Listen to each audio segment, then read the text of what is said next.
যে সকল লিচু গাছে দীর্ঘদিন ধরে কোনো রকমই মুকুল আসে না অথবা মুকুলের বদলে এখন নতুন করে জালি পাতা বের হচ্ছে, তাদের জন্য কিন্তু একটা গুড নিউজ আছে।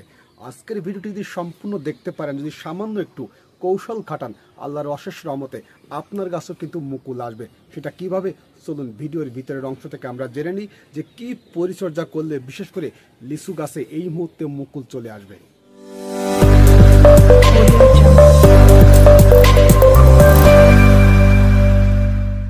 এখন ফেব্রুয়ারি মাসের মাঝামাঝি সময়, তাই লিচু গাছে মুকুল না এসে নতুন করে জালি পাতা আসতেছে। তাই নতুন করে জালি পাতা আসলেও আসবে কিন্তু মুকুল, তবে গাছ বিশেষ, এটা কিন্তু অবশ্যই আপনাকে খেয়াল করতে হবে। কি ধরনের গাছ? হয়তো সারা বছর আপনার গাছে মুকুল আসে, এখন নতুন করে হয়তো হঠাৎ করেই জালি পাতা বের হচ্ছে, অল্প পরিমাণ দুই একটা ডালে জালি পাতা বের হয়েছে। তাই সেই সমস্ত ডালে যদি এরকম জালি পাতা বের হয়, সেই গাছে কিন্তু মুকুল আনা সম্ভব। যেমন ওই নতুন জালি পাতার ডালগুলো অন্তত একটু ভেঙে দিতে হবে, আপনাকে এই কাজটা কিন্তু করতে হবে। ভেঙে দেওয়ার পর ওখান থেকে কিন্তু একটা আটালো ভাব বের হবে। ওই আটালো ভাবটা ছত্রাকজনিত সমস্যা কারণ হতে পারে, যার কারণে আপনাকে ওখানে একটা ছত্রাকনাশক স্প্রে করতে হবে। কোন ধরনের? প্রোপিকোনোজল অথবা বিশেষ করে কপার জাতীয় যে সমস্ত ছত্রাকনাশক আছে, একটু বিশেষ করে স্প্রে করে দিবেন। স্প্রে করার বিশেষ করে এখন যে কাজটি আপনাকে করতে হবে, তাহলে জালি পাতা ভেঙে দেওয়ার পর প্রোপিকোনোজল অথবা কপার গ্রুপের ছত্রাকনাশক স্প্রে করার 3 দিন পর দেখেন তো আপনার কাছে এই জিনিসটা আছে কিনা। ফ্লোরা অথবা প্লানোফিক্স, ফ্লোরা অথবা প্লানোফিক্স আছে কিনা। প্লানোফিক্স 1 লিটার পানিতে 6 থেকে 7 ফুটা দেওয়া যায়, আর বিশেষ করে ফ্লোরা দেওয়া যায় 1 লিটার পানিতে 2 মিলি হারে দেওয়া যায়। বুঝতে পারছেন? তাই আপনাকে একটা পিজিআর প্রথমে নিতে হবে। এই পিজিআরের ভিতরে আপনার কাছে কি বোরন আছে? বোরন 1 লিটার পানিতে 1 গ্রাম হারে আপনাকে নিতে হবে, অথবা 2 গ্রাম দিলেও কিন্তু কোনো সমস্যা নেই। জিঙ্ক কি আছে আপনার কাছে? সিলেটেড জিঙ্ক। এই সিলেটেড জিঙ্ক 1 লিটার পানিতে মাত্র 1 গ্রাম নেবেন। তাহলে 3টা জিনিস, একটা হচ্ছে বিশেষ করে ফ্লোরা অথবা প্লানোফিক্স, এই জাতীয় পিজিআরগুলো আপনাকে নিতে হবে। এর ভিতরে দিতে হবে বিশেষ করে আপনাকে বোরন, বোরন সার। আর কি দিতে হবে? সিলেটেড জিঙ্ক 1 লিটার পানিতে 1 গ্রাম। তাহলে এই 3টা একত্রে মিশিয়ে কমপক্ষে 10 থেকে 12 দিন অন্তর অন্তর আপনাকে 2 বার স্প্রে করতে হবে। সেক্ষেত্রে বিশেষ করে আপনার গাছে দ্রুত সময়ের মধ্যে মুকুল চলে আসবে। আমি কি বলেছি হয়তো আপনি ভালোটা বুঝতে পারেন, আমি আরেকটু বলে দিই, তাহলে খুব সহজ হবে। যেমন দেখেন, আমি বলেছি আপনার কাছে ফ্লোরা আছে, প্লানোফিক্স আছে, যে কোনো একটা হলেই হবে। এর ভিতরে বোরন আর আছে সিলেটেড জিঙ্ক, এই 3টে একত্রে করে 10 থেকে 12 দিন অন্তর অন্তর 2 বার কমপক্ষে আপনাকে স্প্রে করতে হবে, সকালবেলা অথবা বিকেলবেলা যে কোনো একটা টাইমে। তাহলে যদি আপনি সঠিক নিয়মে স্প্রে করতে পারেন, আল্লাহর অশেষ রহমতে দ্রুত সময়ের মধ্যেও কিন্তু মুকুল চলে আসবে। তবে একটা জিনিস খেয়াল করবেন, যে সকল গাছগুলো অধিকাংশ নতুন করে জালি পাতা বের হয়েছে, সমস্ত গাছ ভর্তি, সেই গাছের ডাল তো এত ভাঙা সম্ভব না। তাহলে কি হবে? ওটা আগামী বছরের জন্য বিশেষ করে মুকুল আনার প্রস্তুতি আপনাকে নিতে হবে। এর বাইরে এখন এই মুহূর্তে আর কিছুই করা সম্ভব না।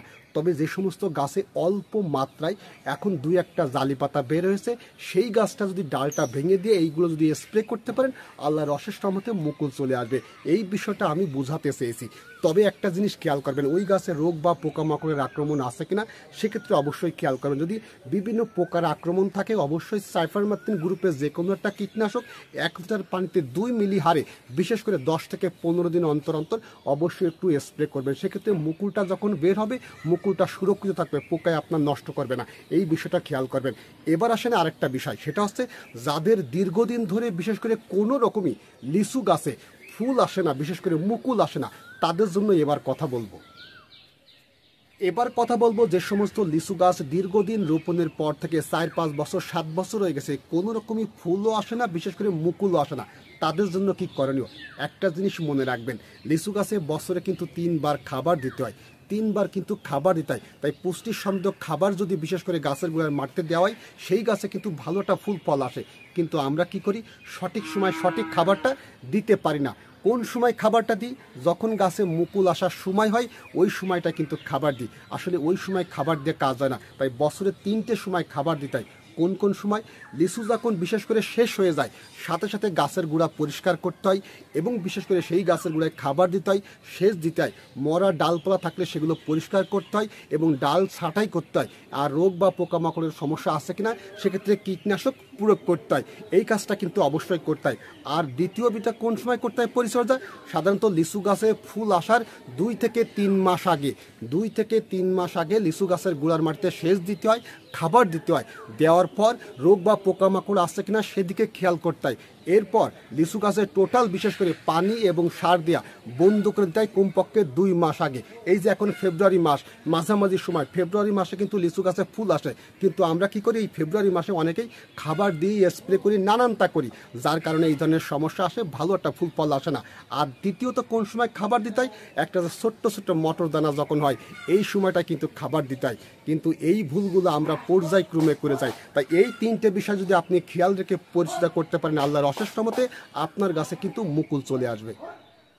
এবার হয়তো কিছুটা বুঝতে পারছেন যে লিচু গাছে সাধারণত বছরে 3 বার খাবার দিতে হয়। পুষ্টি সমৃদ্ধ খাবার যদি গাছের গোড়ার মাটিতে দেওয়া যায় সেক্ষেত্রে ওই গাছে কিন্তু ফুল ফল আসে।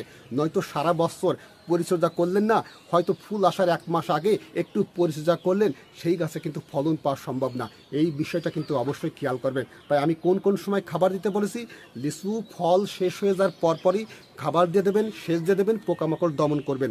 আর কোন সময়? লিচুর ফুল আসার 2-3 মাস আগে। কোন সময় আসে লিচুর ফুল? এই যে বিশেষ করে এখন ফেব্রুয়ারি মাসে কিন্তু লিচুর ফুল চলে আসতেছে, তাহলে ডিসেম্বরের আগে আপনি খাবার দিয়া শেষ করে দিবেন, পানি দিয়া টোটালি বন্ধ করে দিবেন, ডিসেম্বরের আগে সকল পরিচর্যা শেষ করে দিবেন। আর কোন সময়? ছোট্ট ছোট্ট মটর দানা যখন হবে ওই সময়টায় গাছের গোড়ায় সেচ দিয়ে দেবেন, পানি দেবেন। আল্লাহর অশেষ রহমতে আপনার গাছে 100% মুকুলও আসবে, ফুলও আসবে। এই বিষয়টা একটু খেয়াল করবেন। আর যে সকল গাছে এখন মুকুল আসা শুরু হয়েছে, বিভিন্ন রোগ বা পোকামাকড়ের সমস্যা দেখা দিতে পারে, ছত্রাকজনিত সমস্যা দেখা দিতে পারে, তাই মুকুল ফোটার আগে অবশ্যই পরিচর্যা করবেন। আমার চ্যানেলে ভিডিও আছে, অবশ্যই সেটা একটু দেখে নেবেন, নয়তো আপনার ফলনটা কিন্তু কম হবে। এই বিষয়টা কিন্তু অবশ্যই খেয়াল করবেন। আর যে সকল ভাই এবং বোনেরা আজকে মনোযোগ সহকারে আমার ভিডিওটি সম্পূর্ণ দেখেছেন, আপনার কাছে একটা অনুরোধ থাকবে, সেটা কি জানেন? যদি আমার ফেসবুক পেজ থেকে দেখে থাকেন অবশ্যই একটু ফলো দিয়েন, যদি ফলো না করে থাকেন, আর ইউটিউব চ্যানেল থেকে দেখে থাকলে অবশ্যই একটু সাবস্ক্রাইব করে দিবেন। আর যদি সাবস্ক্রাইব করে থাকেন সেক্ষেত্রে অবশ্যই আপনাকে অনেক অনেক ধন্যবাদ। বিশেষ করে আর যদি সম্ভব হয় ছোট ভাইয়ের মুখের দিকে তাকিয়ে একটা লাইক, আর অন্য ভাই এবং বোনকে ভিডিওটা একটু দেখার সুযোগ করে দিবেন, তাহলে সকলে ভালো থাকেন। কথা হবে আগামী পর্বে অন্য কোনো বিষয় নিয়ে, আর আপনার মতামত অবশ্যই লিখে জানাবেন কমেন্টে। তাহলে সকলে ভালো থাকেন। আসসালামু আলাইকুম।